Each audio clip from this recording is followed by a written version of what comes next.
Ananta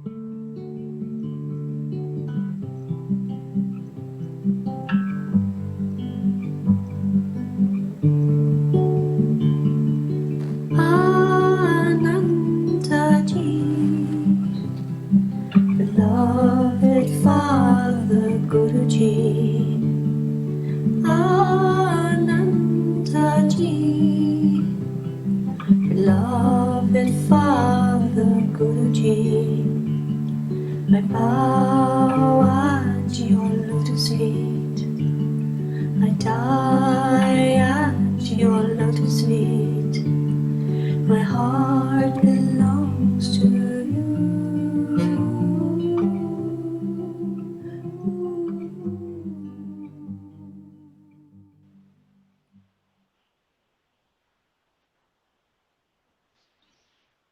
I'm feeling today to cover a little bit from the basics, just to start from the seeming ground level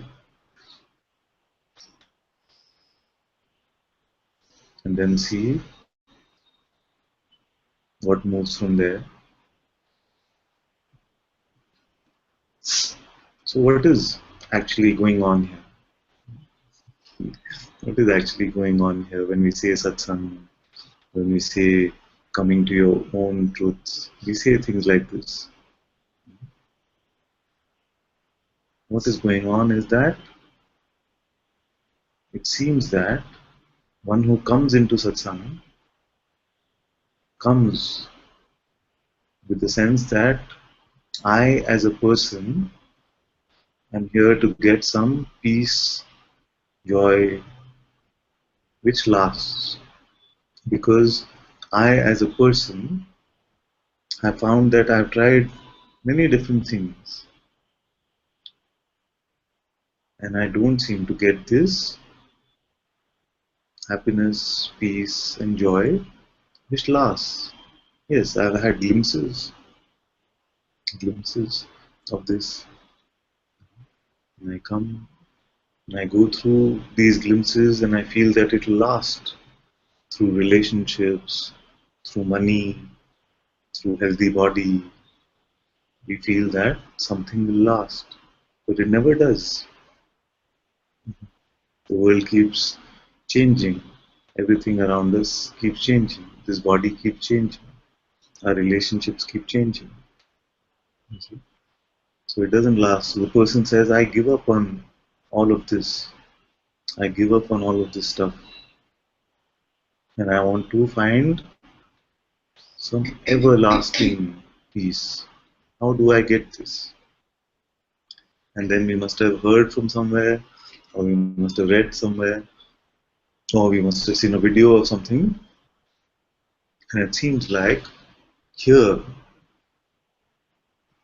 in satsang, in spirituality, I will find some peace.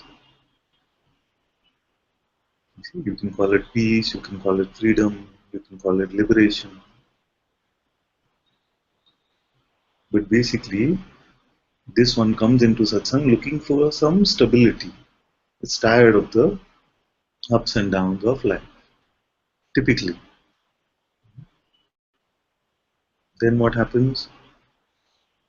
They walk into satsang completely clear that I am a person who wants this, and this. Like walking into a shop and saying, this is my list of things that I want. Peace, tick. Happiness, tick. Joy, tick. This is the grocery list we want to check off in our list when we come into satsang. But what happens in satsang, especially in the satsang which is very direct? Someone asks you this question: are you a person in the first place? So we'll come to what your checklist is. But first, can we truly discover if you are really what you say you are? You come into my shop saying I am this.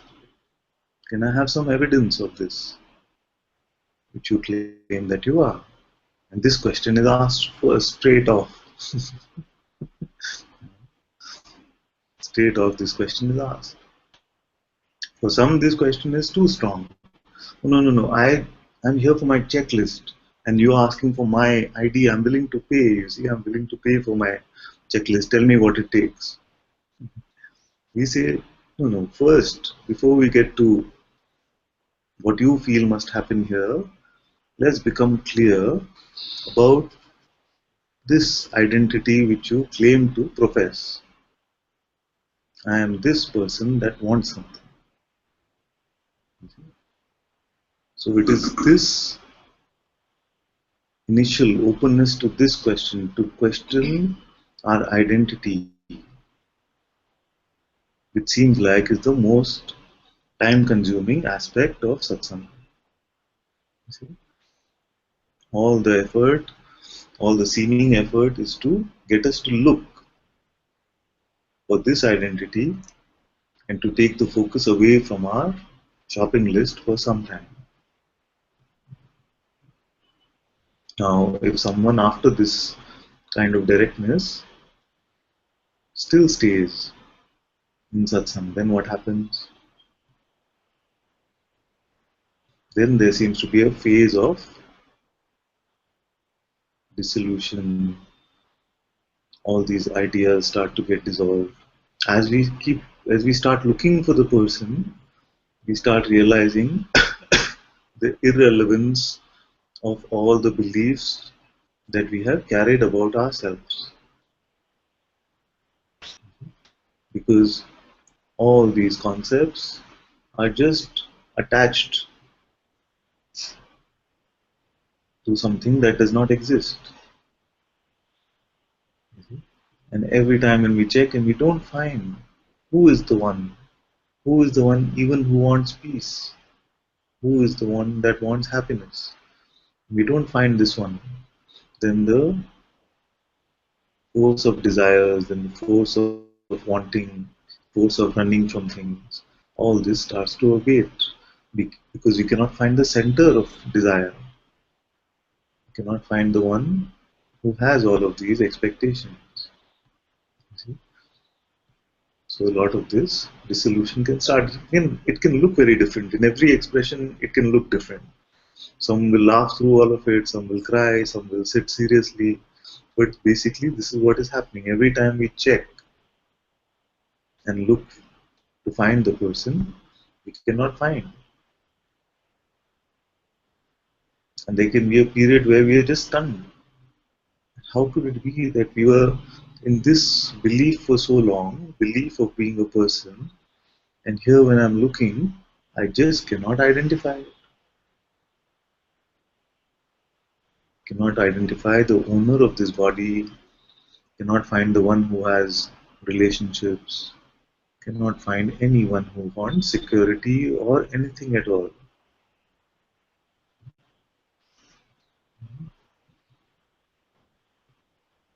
So then we come to this seeing more and more that no person here exists.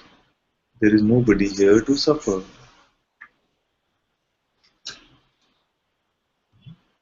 So this is how it starts usually. Then some question might arise through the teacher or through your own intuitive sense. Okay, the person does not exist. I am not that who I always presumed myself to be. Then who am I?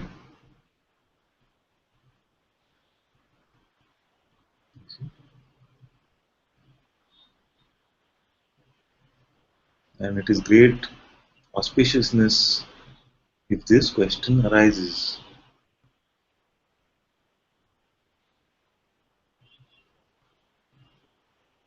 I cannot find this identity called the ego, called the person, but I do sense that I exist. I cannot deny my existence.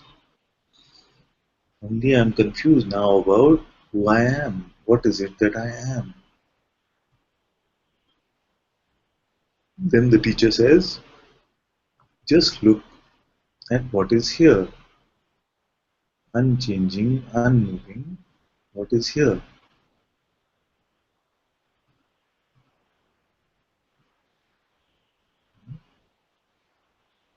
He says, don't be interested in that which is coming and going.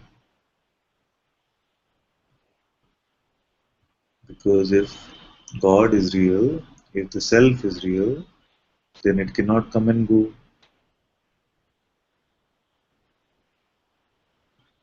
What is it that is ever present here?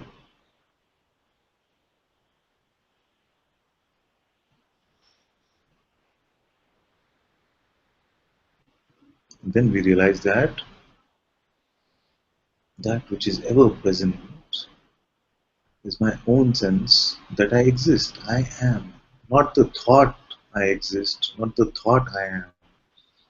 Just this sense that I exist. I am.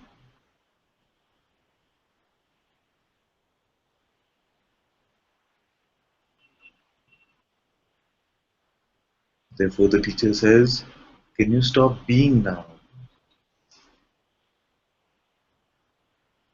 Can you stop being? And it becomes clear that no, of course not. I cannot stop being. There is a presence of I here. There is a presence I am here, which cannot be switched off.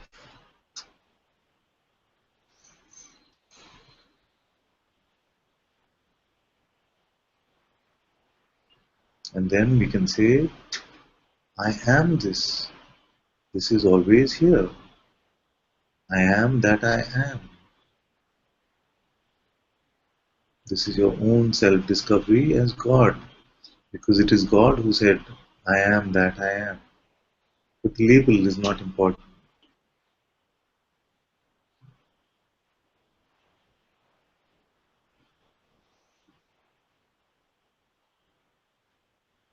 And this is very beautiful because we find that every single appearance appears only in the presence of this I am.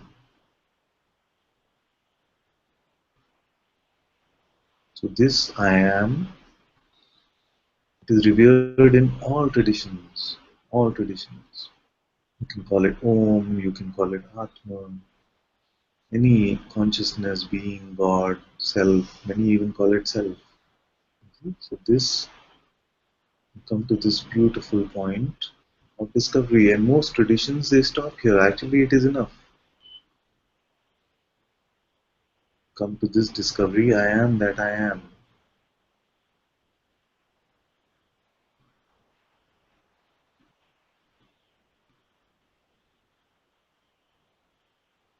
And this is very, very beautiful. And you see that every single expression arises out of this sense I am.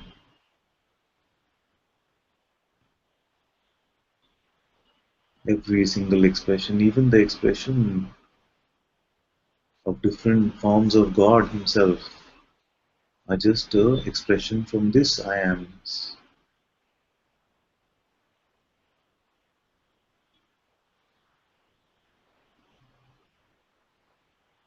From here, as unassociated being, just this pure I am.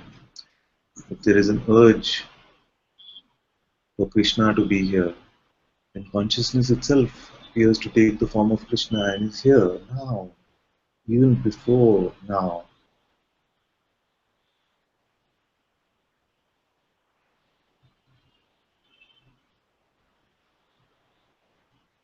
If it says, I want to taste myself as Shiva, then Shiva is here. Jesus, Jesus is here.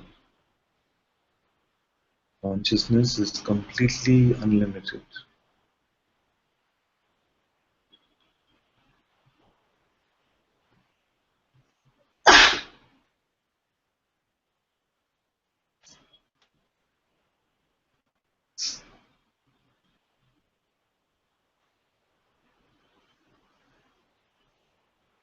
And so many of you have come to this realization of this sense of being. But there is something in the mind which underestimates this, you see.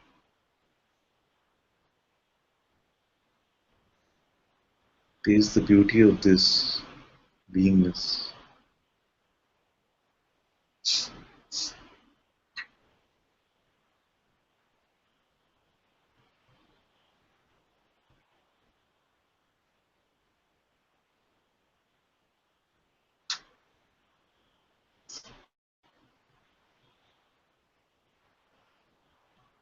So we can say that we came with this just a belief that I am a person.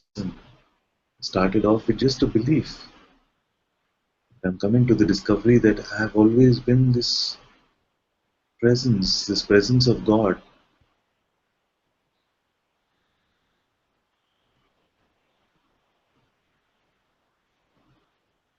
It is the discovery that I have always been this.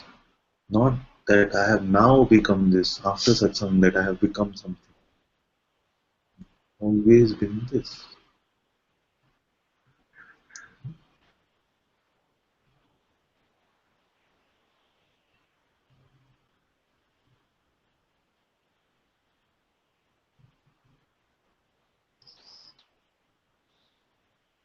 And for some of you, this naturally an even deeper question might arise. It says, I am aware of even this presence.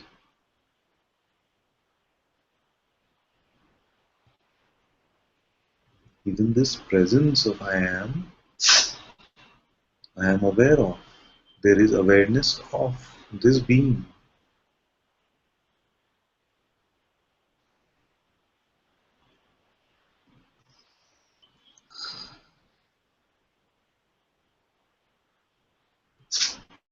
And it's completely clear that there is awareness of being, just like there is awareness of phenomenal entities, objects.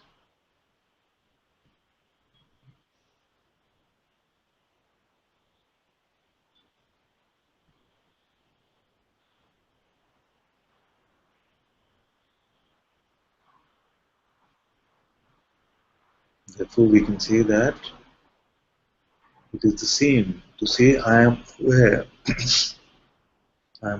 of the presence is the same as saying I know that I am aware of the presence.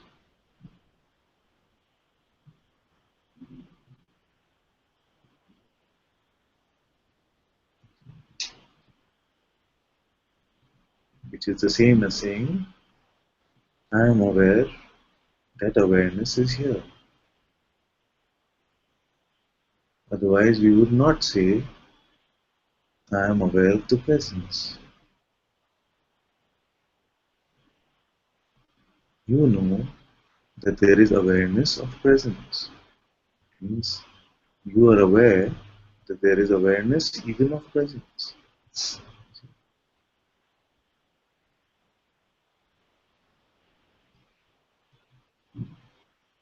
Therefore, whatever the content might be, it might be this presence or it might be some other, it might be a thought, it might be some sensation, it might be an external physical object, but you are clear that there is awareness of this. Therefore, you are already aware that there is awareness here.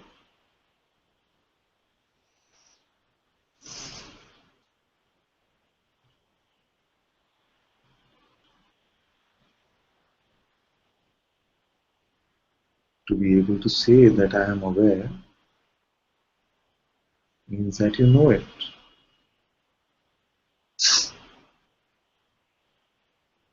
Directly.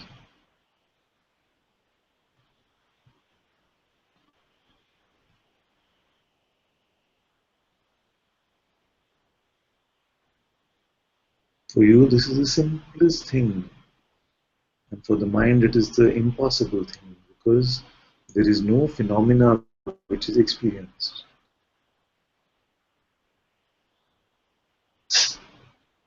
In this way, the awareness of awareness actually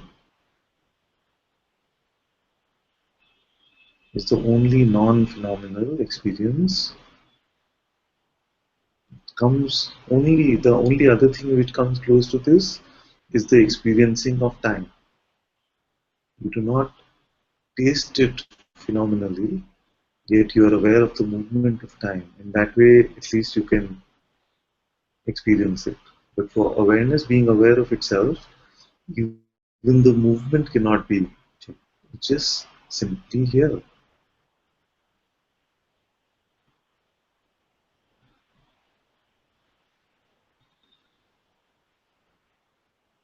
You see? So we're not doubting the existence of awareness. But what we are always doubting is, I'm not sure whether I got it.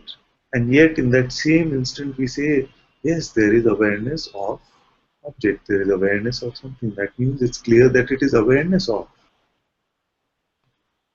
It is not beingness of an object. You're not aware of, you're not saying, I'm being an object. You're saying, I'm aware of an object. To be able to say this itself means that it is seen.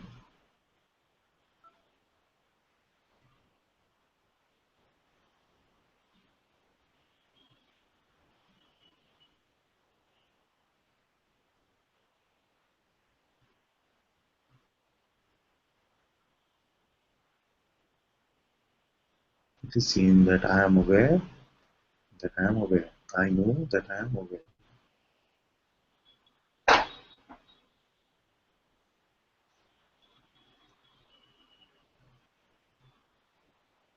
And when checked, I cannot find any space between myself and this awareness. No distance between myself and this awareness.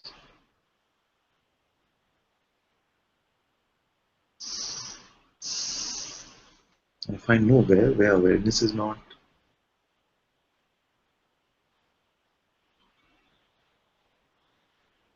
Therefore, I see that wherever to check this, I must be there to check. For I am everywhere that awareness is. I find no separation, no distance between myself and this awareness. Can you say that again? Just to, when we check, is there anywhere that awareness is not? What do you mean by that? Yeah?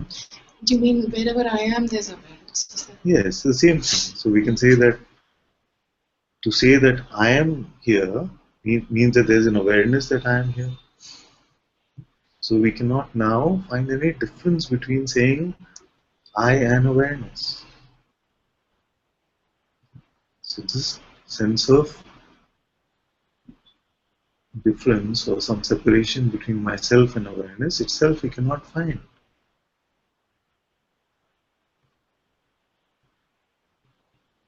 Even if there was an idea that there's something prior to awareness, then awareness must be there to be aware of it. So we see that this is my truest nature, my absolute nature. This awareness which is aware even of the presence of me.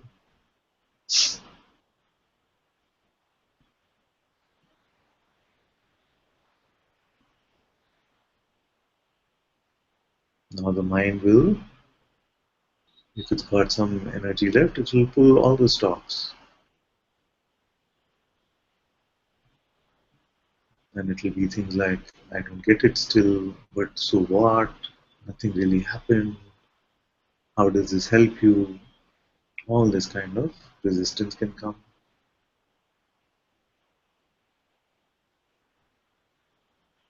And yet you see that all of this is seen.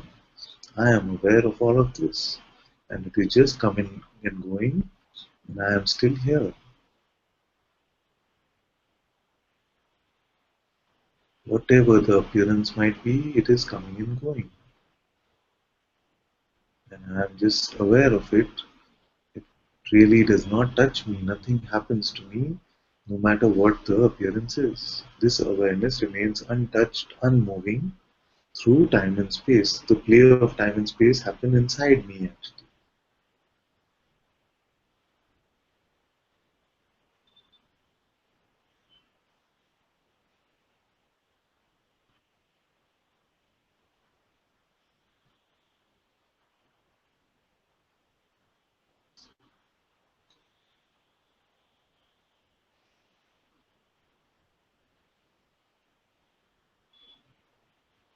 See?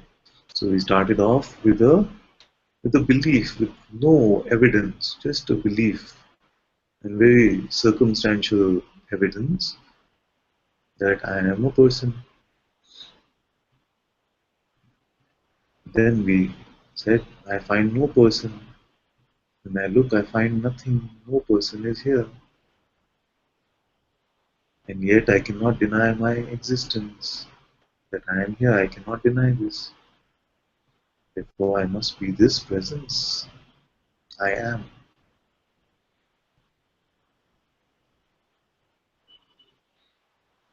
And then something can say, even this being, I am aware of it.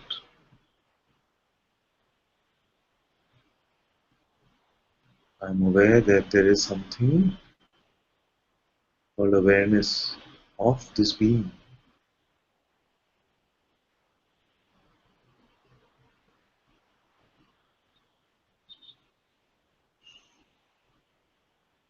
Therefore, when we ask the question, am I aware now?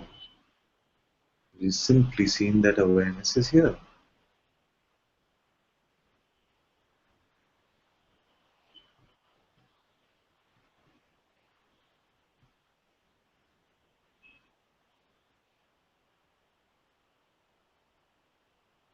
And after it is seen that awareness is here, then the mind comes and says, oh, because you're aware of object, therefore we can come to this conclusion that awareness is here, not before that.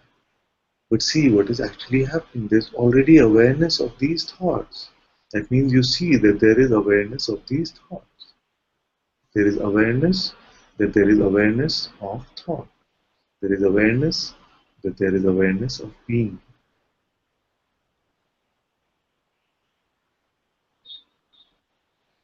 And I know that these simplest of words can seem like they're the most confusing, abstract things you've ever heard. For some of you, it can seem like this. It's the most confusing, abstract thing I've ever heard. I make no sense of it. Don't work hard for that. Don't try to put an effort to get this.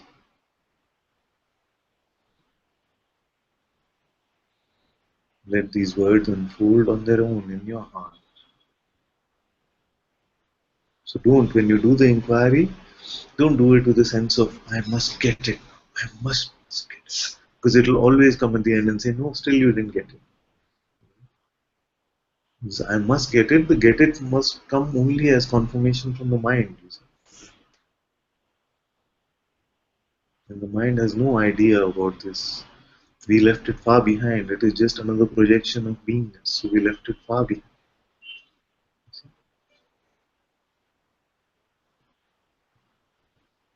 What gives me the conviction that I am aware of something, whatever the something might be? How do I know that I'm aware of it? And we are sure that we are aware of it.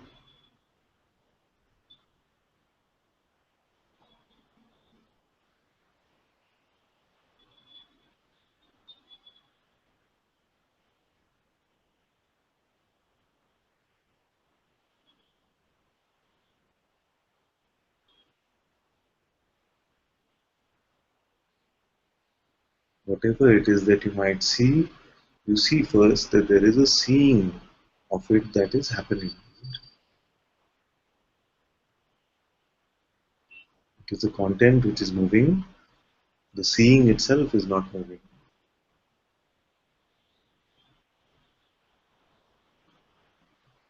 And I don't mean the phenomenal seeing happening through the eyes, the sensory seeing.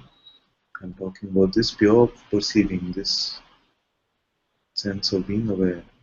There is something which is here, unmoving, and content is constantly changing, be it thoughts, be it sensations, be it appearances, be it even states. And say that I went to sleep, I woke up, I had a dream. Who is this which is aware of all of these states, coming and going?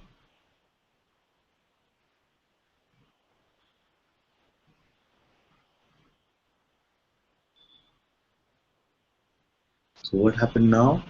The one who came with the checklist of things to buy now realizes that I was not that at all. I'm not a thing at all. I am just this awareness which cannot be found in this time and space. And then the checklist has no meaning left. And because the checklist itself has no meaning left, then you find that my own true nature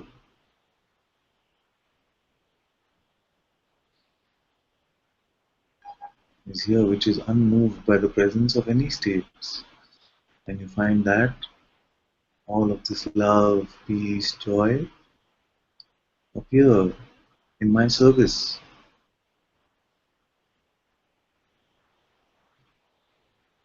I am not in service to them. They appear for me.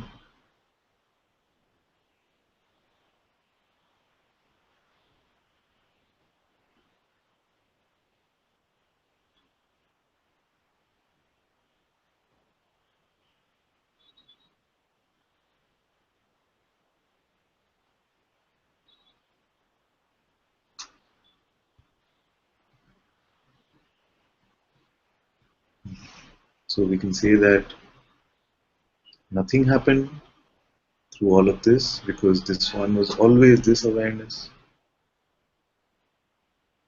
Or you can say that the best thing happened. Both are okay. We're not to be stuck with terminology. I mean, it's okay, even if you want to be stuck with terminology, it's okay. To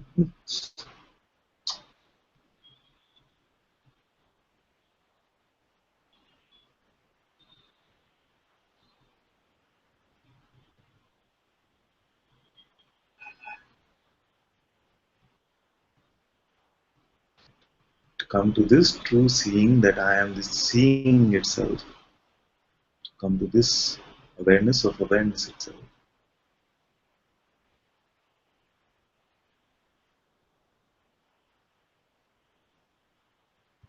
We cannot say anything about it actually. We cannot even say it's the purest or most innocent, nothing.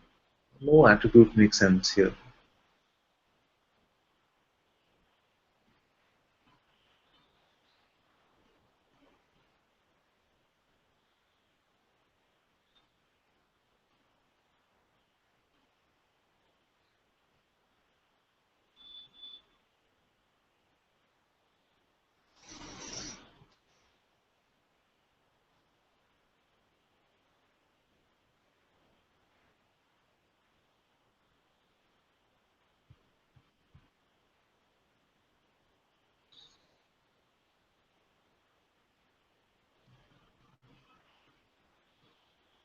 This is all that this beautiful, auspicious play of satsang is about.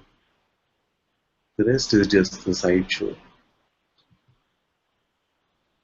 It can be a beautiful sideshow,